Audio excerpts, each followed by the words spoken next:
Welcome to the Swimming from Home talk show. I'm here with Alec and Tracy of Mizzou Swimming and Diving. So let's start with the SEC championships, kind of how you guys thought that went for Mizzou, and then moving forward, what it was like on your end, having everything ultimately canceled and being relegated to your houses. Yeah, we were pretty excited about how SECs went. I think for a lot of the guys, the focus was going to be on NCAAs, but we were still pretty thrilled with how they performed. And we had a individual champion, Danny Kovac, in the 100 butterfly, which was really exciting. We had a number of top three finishes. So very happy with how that went, but that was still one more, step in the preparation for NCAAs for a number of our swimmers. And so it was pretty tough to have that ripped away from them like everyone else was. I know it's not just us, though. It was worldwide. So I think we were kind of able to find some solidarity there. But we really feel for the seniors that were preparing and hadn't even tapered yet at the SECs that, their last taper meet of their college career was going to be NCAAs. And unfortunately, that was taken away. I think pretty amazed with the toughness and the resilience of our swimmers, though. The way that they were able to take the news and handle it and refocus on, whatever's coming next for them was very impressive. Yeah, and just on the women's side, I think we had some great mid-season times that qualified us for NCAAs that we were pretty certain we're going to make there. So we definitely had some women that were kind of swimming through SECs a little bit to really hit it right for NCAAs to taper. So obviously not getting to quite see all of that hard work that they had put in and end the season quite the way they wanted was a really hard blow. But I think just motivation, obviously moving forward. We did have some seniors obviously affected, and that was tough. But, things happen for a reason, and that's what we just keep reminding everyone is try to find positive ways to keep moving forward. So we were, obviously heartbroken as everybody else was. Yeah. I know that the facility where Mizzou practices was set to host the sectional meet, and that got shut down the day it was supposed to start, I think. And so I'm guessing Mizzou as a college shut down pretty quick, and everyone kind of scattered as a lot of universities did. What has that been like? Kind of how have you guys interacted with the team since then? Yeah, I definitely feel like it happened really fast. Yeah, it was. They were quick decision makers, and the number of cases in Columbia has remained relatively low, so that is a very positive thing. But it's been a lot of Zoom interactions. We're trying to get creative. We do Zoom meetings every week, and it's other ways that we can encourage interaction. We have group chats on GroupMe and just fun games. Like we have a weekly trick shot contest. You might see it if anyone out there follows our Instagram, you'll see it come up every Tuesday. And so we encourage our swimmers to drop it in the GroupMe, and they try and one up each other in trash talk. So that's been kind of fun. But they have a training plan. We're able to give them a training plan, and we have a really terrific support staff. Our strength and conditioning coach, Joe Collins, is I think you guys featured him last year. So if you haven't watched that, go back and watch that, because he's awesome. And he's given them a really good out of the water plan. We have other than that, our nutritionist is on Zoom with them every week, giving them, ways they can eat at home and how to fuel themselves. Our mental performance coach, our sports psychologist, she's on the Zoom meetings every week, and we're doing exercises for mental health and how to keep a positive outlook and how to make sure we're coming out of this better than we went in. So we're doing a lot, and it's been great. And one of the things that we are big on is mindset and attitude and outlook, and how can we approach this from a stance that this is an opportunity and not a burden, and how can we find ways to improve ourselves, whether it's mentally, academically, physically, throughout these next few weeks. And I think even a lot of our athletes did kind of act quickly.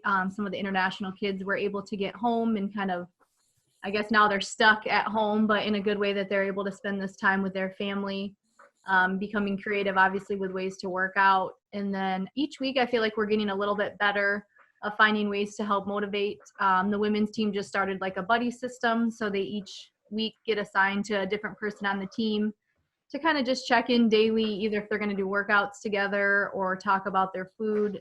Besides the trick shot, the girls also want to add a Monday munchies, or they haven't come up with the slogan, but with some of the cool recipes and things that they've been trying.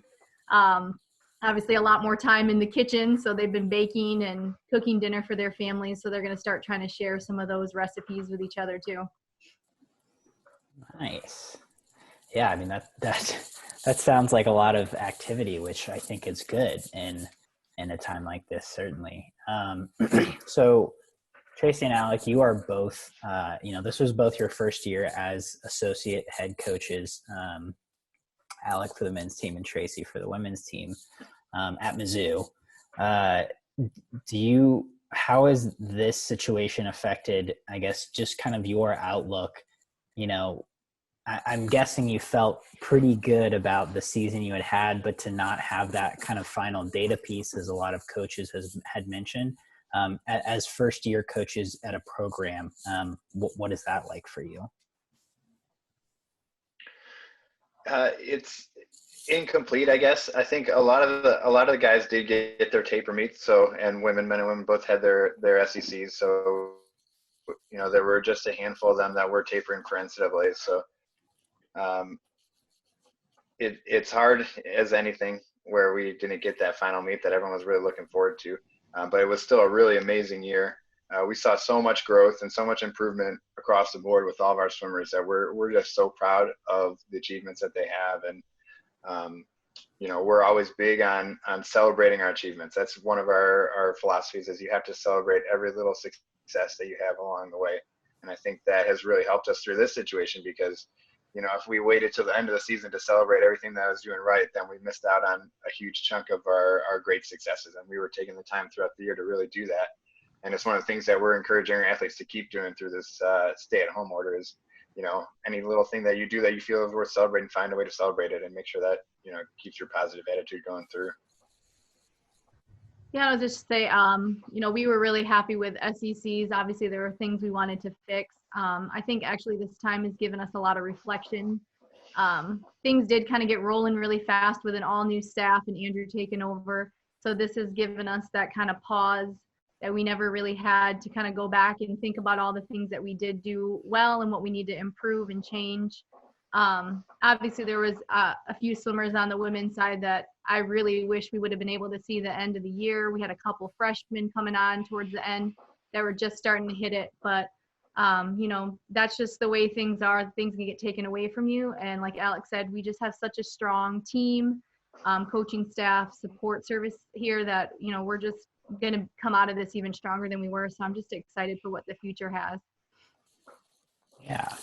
It has given us a lot of time to reflect on the season and, think about what went well and what we need to improve. And I think we're going to be able to make some improvements. As always, we want to make sure we make changes every year and grow our program. Yeah. Tracy, you mentioned reflection. So I've asked a few people I've talked to this, but on SwimSwam, we've certainly taken this time to reflect on just a number of great swims throughout history, whether that was, gold medal performances or world record performances or whatever the case may be. Do you two personally have favorite swim stories that stick out in your minds? I mean, just more recently, probably my biggest, my favorite moment probably from this year was our first 200 medley relay on the women's side. Obviously, it was a big jump for me coming from Eastern Michigan to Mizzou. I didn't really know the level of athletes necessarily, you see in practice, but that first competition to make that A cut, that first relay off the bat was just like, okay, like this is for real. Like these women are here. They were taking everything, all the changes that we had given them so well. And that was just one of those really proud moments, and we kind of continued to build on that. But that was one of those really exciting moments for us just from the get-go that motivated all of us. it's hard for me not to go with Danny Kovac this year as far as his first, his SEC title and getting our first one as a new staff. And just the way that race went down, where pretty much everyone at the end of the race was on the wall at the same time at the 75, and he got it done at the end. And it seemed like there was like 15 minutes between when he touched the wall and when it came up on the scoreboard, and we all kind of looked at the wall, and then we turned around and we waited, and it was dead silent, and then we saw that number one come up, and that was pretty cool. So that was, it was just a lot of fun. Yeah. Okay. Well, those are both awesome memories. I want more though.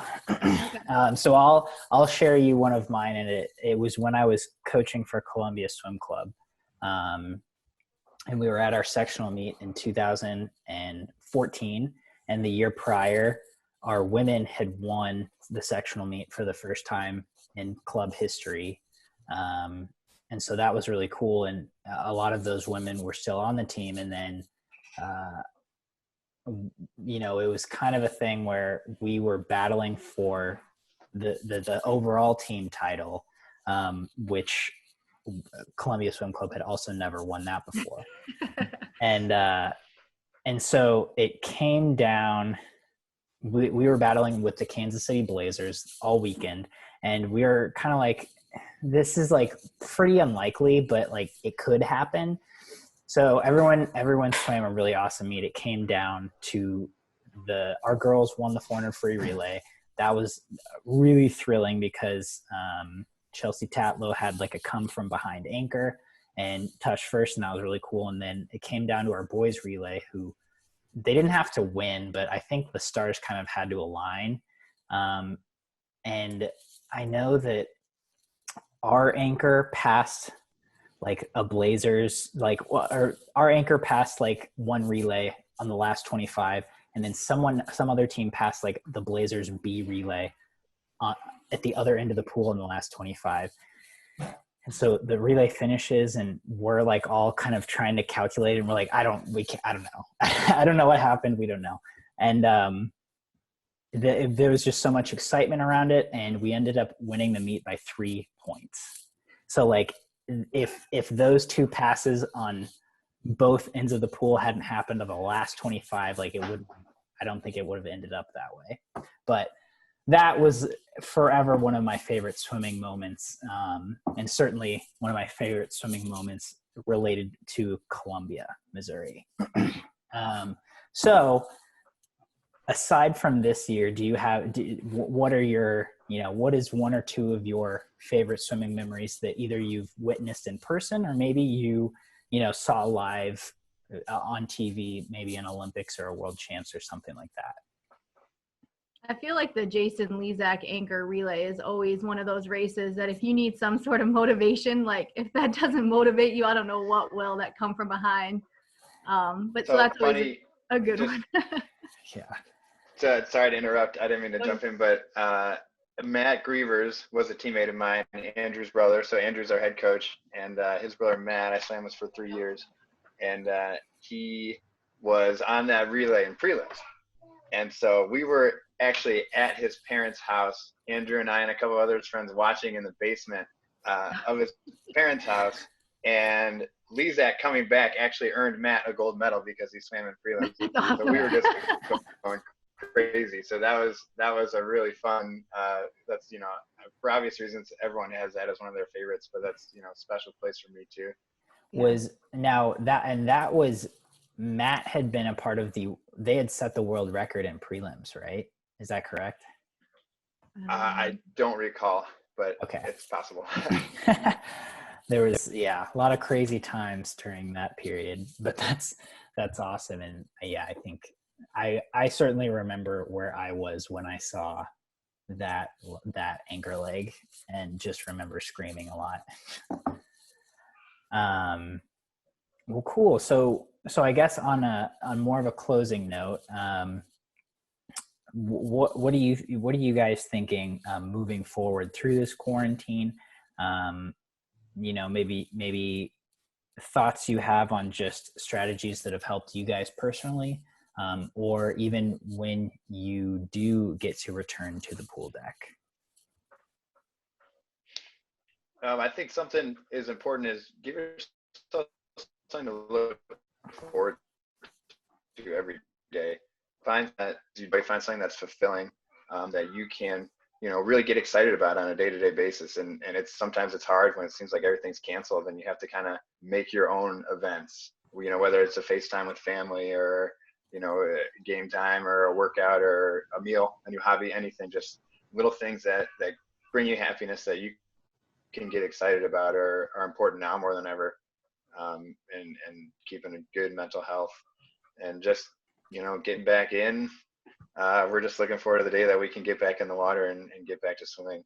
We're going to have to build up based off of being out of the water a little bit, but I don't know necessarily that our training philosophy is going to change too much. We're more on the low volume side anyway. So, we're just excited when we can. Yeah, I was going to say, I think a lot of the athletes already have told us, kind of, I'm not going to take things for granted. I'm not going to whine and complain as much, which might last a little bit. And then I'm sure it will continue on as normal, which I hope it does. But I think even for myself, that just to really look back and realize how fast things can be over before you know it, and not take for granted, everything that we love about the sport, about why we love coaching. And it's not just the swimming, it's just the interactions with our athletes and with our coaches, other coaches. Obviously Zoom calls help, but it's still not the same. And so we're just really excited to get back with them, see how they've grown, and see what they've done with their free time. Yeah. Well, awesome. Thank you, Alec and Tracy, so much for your time. I really appreciate it. No yeah, problem. thanks for having us.